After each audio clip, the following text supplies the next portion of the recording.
Magandang umaga po at live mula sa Pag-asa Weather Forecasting Center. Narito na nga ang taya ng ating panahon ngayong Lunes, July 28, 2025. Unahin muna po natin ang inilabas na thunderstorm advisory dito, particular na dito sa may National Capital Region at sa Central Luzon at Calabarzon. Makikita po natin makararanas ng mga pag-ulan mula katamtaman hanggang sa malalakas sa mga pag-ulan ang ilang bahagi ng Bataan, Pampanga at Tarlac, gayon din ang ilang bahagi ng Zambales. At nakararanas din po yung bandang central part ng Zambales ng mga moderate to heavy rains. Ito po ay dulot ng mga thunderstorms na dala ng hanging habagat. Usually nga yung habagat, nagdadala ito ng mga thunderstorms sa hapon hanggang sa gabi o minsan pa nga hanggang sa madaling araw. At para makita po natin ang lahat ng mga thunderstorm advisories at mga rainfall information kasama yung mga general flood advisories, maaari po tayong bumisita sa panahon.gov.ph. Makikita nyo po nakamapa sa ating buong bansa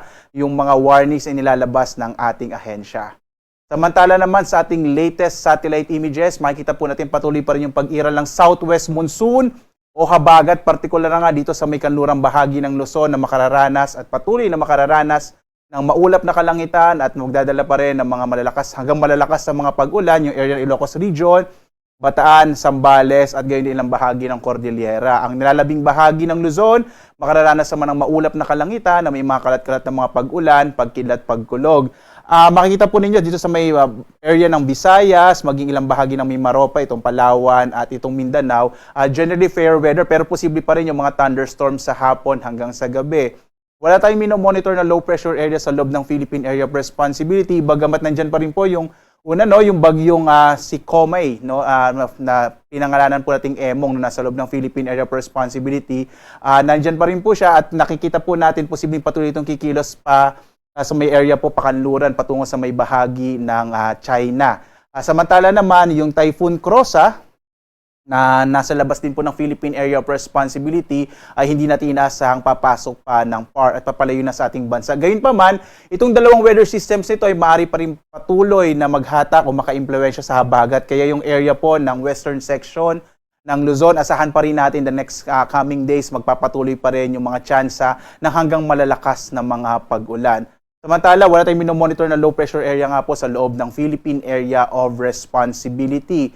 Samantala, ngayong araw po ay State of the Nation address ng ating Pangulo at inaasahan natin malaki pa rin yung tsansa ng mga pag-ulan hanggang malalakas ng mga pag-ulan base sa inilabas nating weather advisory, particular na nga sa Ilocos Region, particular na po dito sa Zambales at sa Bataan. Sa Metro Manila, kung saan nga gaganapin ang zona ng ating Pangulo, generally ay maulap pa rin yung kalangitan sa araw na ito na may mga light to moderate rains. Mas malaki po yung tsansa ng mga pag-ulan hanggang sa kung minsan malalakas sa mga pag-ulan sa hapon hanggang sa gabi.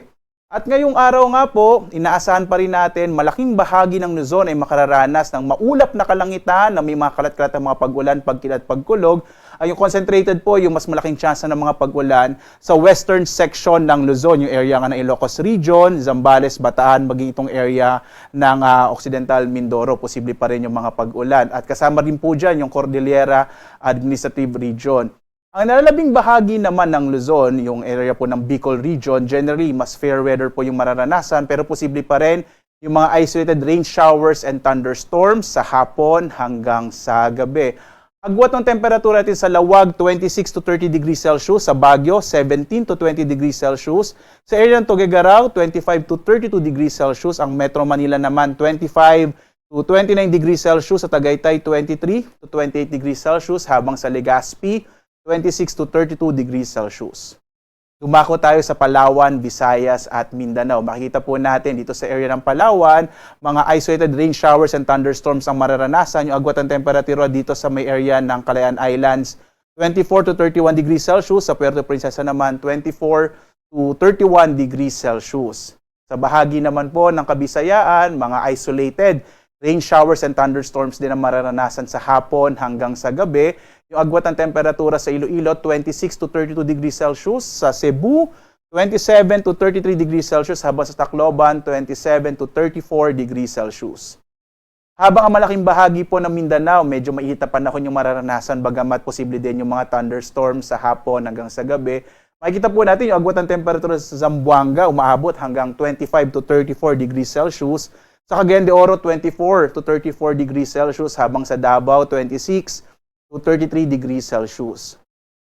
Sa lagay po ng ating karagatan, makikita po natin wala po tayong nakataas na gale warning. Bagamat sa may extreme northern Luzon, medyo maalon yung karagatan. Posible po in the coming days, kung magpapatuloy itong malakas na mga pag-alon, ay maglabas po tayo ng gale warning. Habang dito sa may kanlurang bahagi ng Luzon, moderate to rough o katamtaman hanggang sa maalon yung karagatan. Sa ibang pang bahagi ng ating bansa, banayad hanggang sa katamtaman yung magiging kondisyon ng ating karagatan. Mag-ingat po, no, lalo na yung mga maliliit na mga sasakyang pandagat pag may thunderstorms, kung minsan po nagpapalakas siya ng alon ng ating karagatan. Samantala, ito po yung ating outlook in the next 4 days. Makikita po natin magpapatuloy yung mga malalakas na mga pag-ulan, particular na nga sa may kanlurang bahagi ng Luzon, ang area po ng Ilocos Region, Bataan at Zambales. Maaari ding magpatuloy itong hanggang malalakas na mga pag-ulan pagdating ng Wednesday to Friday, lalo nga sa pagkilos pa rin nung dalawang bagyo sa labas ng Philippine Area of Responsibility. Posible pa rin makaapekto to sa hanging habagat. Partikular na yung area ng Ilocos Region, Cordillera at maging sa may area ng Cagayan Valley Region. Habang ang nalalabing bahagi ng ating bansa, in the coming days, mababawasan na po yung mga pag-ulan. Mas makikita na natin ang haring araw dito sa may area ng Luzon. Habang ang Visayas at Mindanao, asahan pa rin po yung mga isolated rain showers and thunderstorms. Base rin sa pinakahuling datos natin, ngayong linggo medyo maliit yung tsansa na may mabuong bagyo pa sa loob ng Philippine Area of Responsibility. But pwede pa rin po magbago itong ating outlook, kaya lagi po tayong mag-update at tumutok tayo dito sa Pag-asa, particular na po sa mga update natin 5 a.m. at 5 p.m. every day. Samantalang ang araw ay sisikat, ganap na 5:38 ng umaga at lulubog, ganap na 6:27 ng gabi.